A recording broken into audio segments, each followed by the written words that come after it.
الحمدللہ رب العالمین والصلاة والسلام علی اشرف الانبیاء والمرسلین۔ انسان اللہ رب العزت کی مخلوقات میں ایک شاہکار تخلیق ہے جسے اللہ رب العزت نے بہت ہی خصوصی اہتمام اور امتیاز اور اختصاص کے ساتھ پیدا فرمایا ہے۔ اللہ رب العزت نے اسے اس اہتمام اور اختصاص کے ساتھ پیدا فرما کے اسے ایسے ہی آزاد نہیں چھوڑ دیا کہ یہ بے مقصد زندگی گزارے، بلکہ اللہ رب العزت نے اسے انتہائی ذمہ دارانہ ایک منصب عطا فرمایا ہے، اور وہ منصب یہ ہے کہ یہ اللہ رب العزت کا بندہ بن کے زندگی گزارے، اور اس زمین کے اوپر اللہ رب العزت نے اسے آباد فرمایا ہے، اور اس زمین کی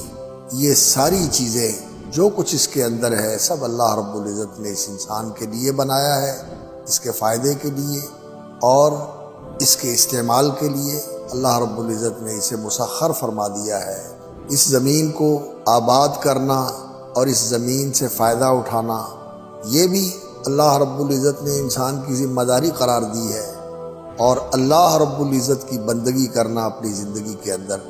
یہ بھی اللہ رب العزت نے انسان کا فریضہ بنایا ہے۔ وما خلقت الجن والانس الا لیعبدون۔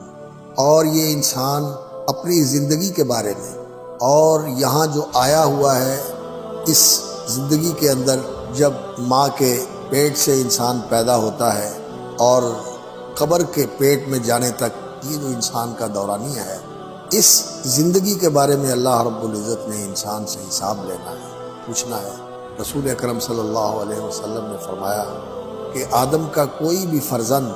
اور اس میں مرد اور عورتیں سبھی آتے ہیں، قیامت کے دن اللہ کی بارگاہ میں کھڑے ہوں گے اور اپنی جگہ سے ہٹ اور ٹل نہیں سکیں گے جب تک کہ اللہ رب العزت کو ان چیزوں کا جواب نہیں دے لیں گے۔ وہ چیزیں کیا ہیں جن کے بارے میں ہر انسان اللہ کے سامنے جواب دہ ہے؟ اس میں رسول اکرم صلی اللہ علیہ وسلم نے فرمایا کہ اللہ رب العزت انسان سے پوچھیں گے ان جسمہ فیما ابلاہ، کہ یہ تجھے میں نے اتنا خوبصورت جسم دیا تھا، اتنی صلاحیتوں والا، سوچنے والا دماغ اور بہت خوبصورت ہاتھ جو بہت کچھ کر سکتے ہیں، اور یہ قوتیں چلنے پھرنے کی، سوچنے دیکھنے سمجھنے کی، یہ جسم جو میں نے تمہیں عطا کیا تھا فیما ابلاہ، کہاں تو اس جسم کو گھسا کے آیا ہے، کہاں اس جسم کو استعمال کر کے آیا ہے؟ اور عمر کے بارے میں پوچھا جائے گا، اور خاص طور پر عمر کا وہ حصہ جس کو جوانی کہا جاتا ہے، شباب، یہ جو ٹین ایج سے شروع ہوتا ہے، 11-12 سال کی عمر سے لے کر پھر 30-40 سال تک کی عمر کا یہ جو دورانیہ ہے، یہ انسان کا جوانی کا دورانیہ ہے۔ اس کے بارے میں اللہ رب العزت خاص طور پر پوچھیں گے کہ تو نے جوانی کہاں لگائی، عمر کہاں کھپائی، جوانی کہاں لگائی؟ اگر انسان اس جوانی کو اللہ رب العزت کی عبادت میں لگا دے، اور اللہ رب العزت کی مخلوق کی خدمت میں لگا دے، اور اس جہان کو بہتر طریقے سے آباد کرنے کے اندر لگا دے، تو یہ انسان کامیاب ہے اور یہ خوش نصیب ہے۔ اور اگر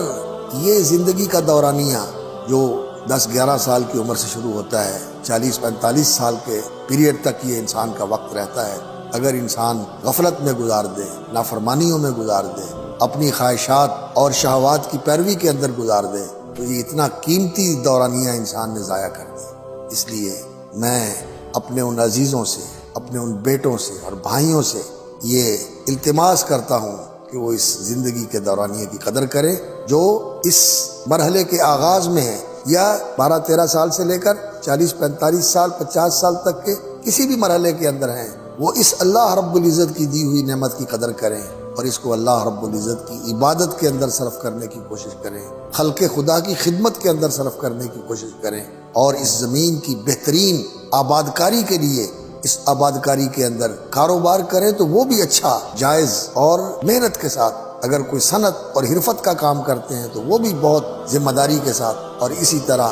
جو بھی کوئی کام ہوتا ہے اسے اچھے طریقے سے سر انجام دیا جائے۔ اور خاص طور پر جو اللہ رب العزت کی عبادت ہے، تو جو کوئی جوان اللہ کی عبادت میں اپنی زندگی بسر کرتا ہے، جوانی کے آغاز سے لے کر جوانی کے اختتام تک جو اللہ کی عبادت میں زندگی گزارتا ہے، رسول اکرم صلی اللہ علیہ وسلم نے فرمایا کہ اللہ رب العزت اسے اپنے عرش کا سایہ نصیب فرمائے۔ شاب نشأ فی عبادت اللہ۔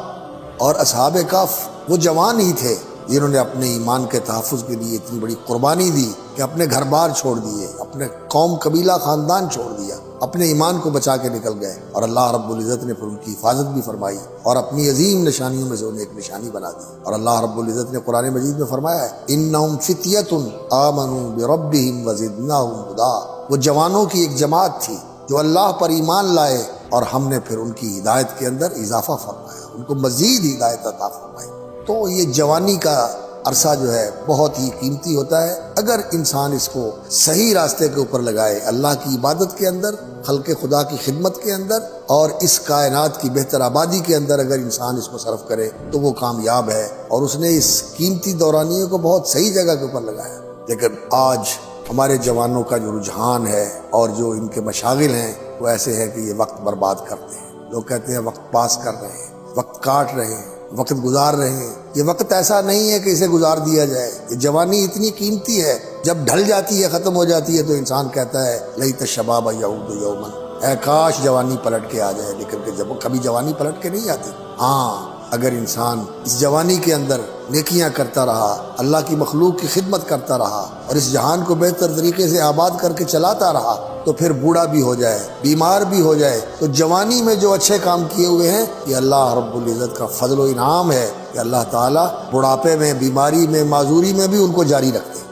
یہ جوانی اور صحت کے زمانے میں یہ کرتا رہا، اب بوڑھا ہو گیا نہیں کر سکتا، اب بیمار ہو گیا نہیں کر سکتا، معذور ہو گیا نہیں کر سکتا، تو وہ سلسلہ اس کا جاری رہتا ہے۔ تو اس لیے میں اپنے عزیزوں سے، اپنے بھائیوں سے، اپنے بیٹوں سے درخواست کروں گا کہ اپنی جوانیوں کی قدر کرو، اپنی جوانیوں کی قدر کرو، ان کو کارآمد بناؤ، ان کو نافع بناؤ اپنے لیے اور اپنے جیسے دوسرے انسانوں کے لیے، اور خاص طور پر اللہ رب العزت کے لیے اس جوانی کو ایسا اس کی بندگی کے رنگ میں رنگ دو کہ پھر آپ کو دیکھ کر لوگوں کو بھی اس کی طرف رجوع ہو، اور اس ایک پاکیزہ اخلاق رکھنے والا، پاکیزہ سیرت رکھنے والا نوجوان جب کسی کے سامنے ہوتا ہے تو پھر لوگوں کا خود بخود دل جو ہے اسی راستے کی طرف متوجہ ہوتا ہے۔ اللہ رب العزت توفیق عطا فرمائے ہمارے جوانوں کو کہ اللہ رب العزت جوانوں کو پیروں کا استاد کر، اللہ رب العزت انہیں بوڑھوں کا استاد بنا دے اور دنیا کے انسانوں کے لیے انہیں نمونہ بنا دے۔ اللہ رب العزت ہمیں اس کی توفیق عطا فرمائے اور ہماری مدد اور رہنمائی فرمائے۔ السلام علیکم ورحمۃ اللہ۔